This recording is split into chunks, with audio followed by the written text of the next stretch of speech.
तलवारीची भाषा शिकवायला. आजपर्यंत भुजबळांनी कोणाला तलवार दाखवली, कुणासोबत तलवारीनं युद्ध केले. जरांगे थोडे त्यांचे स्क्रू ढिलेसारखे झाल्यासारखे करायला लागले. कारण की कुठंतरी उठसूट भुजबळांना एकेरी भाषेत बोलणार. बापाच्या वयाचा माणूस. पण आज ही महाराष्ट्रातील फुलेशाह आंबेडकरांचा महाराष्ट्र आहे. आणि आपण काय बोललं पाहिजे? आपल्या वडिलांच्या वयांच्या माणसाला तरी मान सन्मान दिला पाहिजे. ठीक आहे, प्रत्येकाने एकमेकावर टीका करण्याचा सर्वांना अधिकार आहे. परंतु टीका करताना आपण काय भाषा वापरावी हे महत्वाचा विषय असतो. आणि भुजबळ हे आजपर्यंत कुणालाही तलवारीची भाषा मी तुझ्या गावात तलवारी घेऊन अशी भाषा कधी वापरली नाही.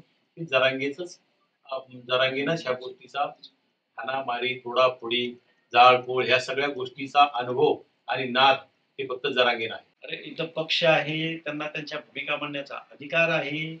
असा कोण हिटलर या भारतात जन्माला आलाय की मी तुला पाडतोच, तुमच्या 5 पिढ्या राजकारणात उरल्या नाही पाहिजेत, असं त्यांना मतदान करा. हे हे हुकुमशाहीची लक्षण आहेत. अरे हुकुमशहा पण असावा, पण त्याच्या पुढे काहीतरी विजन असावी ना. हे काय कसलं लक्षण आहे? पाडतो, धरतो, मिळवतो, नाही मिळालं तर हे करतो. हे बेकायदेशीर म्हणजे काय म्हणायचं याला? हे लोकशाही राज्यामध्ये राहणाऱ्या सिव्हिलायझ्ड पीपलची माणसांची म्हणजे संविधान मानणाऱ्या लोकांची तोंडी अशी वक्तव्य येत नाही. सुरेंद्र भुजबळांना उद्देशून ते असंही म्हणाले की त्या टांगा उलटा नाही बांधला तर माझं नाव नाही. तर टांगा अस्तित्वातच नाही तर ते कसा उलटा कुठं बांधणार? त्यांनाच प्रश्न विचारा. कुठं टांगा उरलाय का? काही चित्रातला वहीवरचा टांगा उलटा